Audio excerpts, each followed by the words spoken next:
বাংলাদেশের আয়তন দিন দিন বৃদ্ধি পাচ্ছে, কারণ পদ্মা, মেঘনা ও বদ্বীপ অঞ্চলে বিগত বছরগুলোতে প্রায় 50টিরও বেশি দ্বীপ জেগে উঠেছে। আর এগুলো মিলে হিসেব করলে গোটা একটি দেশের চেয়ে বড় ভূখণ্ড পাচ্ছে বাংলাদেশ, যা ইতোমধ্যেই মানুষের বসবাস উপযোগী। এর ফলে এই দিক থেকে বাংলাদেশের আয়তন বেড়ে গিয়েছে। মূলত বাংলাদেশের স্বাধীনতা অর্জনের পর থেকেই বিভিন্ন সময় বিভিন্নভাবে আয়তন বেড়ে চলেছে। যখন জলবায়ু পরিবর্তনজনিত কারণে বাংলাদেশের বিরাট অংশ সাগরে নিমজ্জিত হওয়ার আশঙ্কা করা হচ্ছে, ঠিক সে সময়ই বঙ্গোপসাগরে ভারতের পশ্চিমবঙ্গের চেয়েও বড় ভূখণ্ড পাচ্ছে বাংলাদেশ। সমুদ্রের অথই জলে প্রাকৃতিকভাবে বিশাল বিশাল চর জেগে উঠছে, গড়ে উঠছে মাইলের পর মাইল ভূখণ্ড। দীর্ঘদিন ধরে শুধু ডোবার চর হিসেবে পরিচিত বেশ কয়েকটি চরভূমি ইতোমধ্যেই স্থায়ী ভূখণ্ডে পরিণত হয়েছে।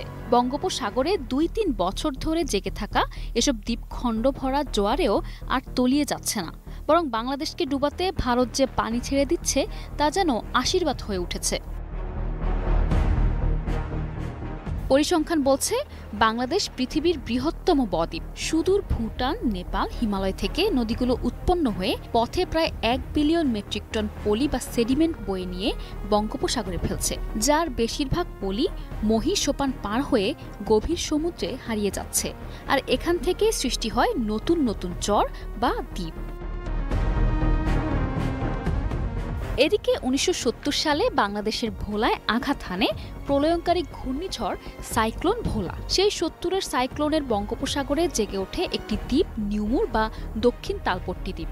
আর এই দ্বীপ নিয়ে তখন শুরু হয় ভারত বাংলাদেশের বিভাজন। ভূ বিশ্লেষকদের মতে দক্ষিণ তালপট্টির মাটির নিচে বিপুল পরিমাণ গ্যাস, কয়লা ও খনিজ সম্পদের ভাণ্ডার থাকার কারণেই ভারত ও বাংলাদেশের আগ্রহের কারণ ছিল।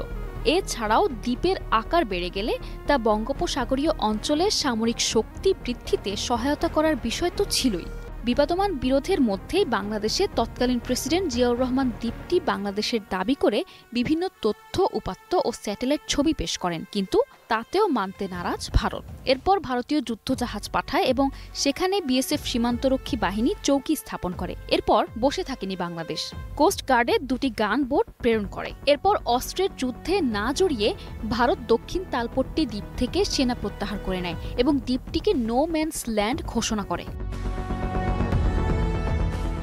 তবে ২০১৬ সালের জুলাই মাসে আন্তর্জাতিক আদালতের রায়ে এই দ্বীপটি ছিনিয়ে নেয় ভারত। বৈশ্বিক উষ্ণায়নের ফলে সমুদ্রপৃষ্ঠের পানির উচ্চতা বৃদ্ধির কারণে দক্ষিণ তালপট্টি বা নিউ মুর আইল্যান্ডের কোনো অস্তিত্ব এখন আর নেই।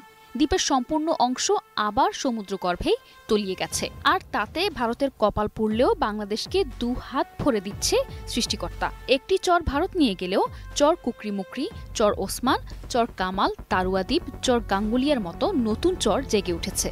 বাংলাদেশে ভূমি মন্ত্রণালয়ের তথ্য অনুসারে প্রতি বছর দেশে প্রায় ৩২ কিলোমিটার ভূমি নদী ভাঙ্গন ও সমুদ্রে হারিয়ে যাচ্ছে। আর ভুটান, নেপাল, ভারত থেকে বয়ে আনা পলি বা সেডিমেন্ট এর সাথে ১০০ বর্গ কিলোমিটার নিত্য নতুন দ্বীপ জেগে উঠছে।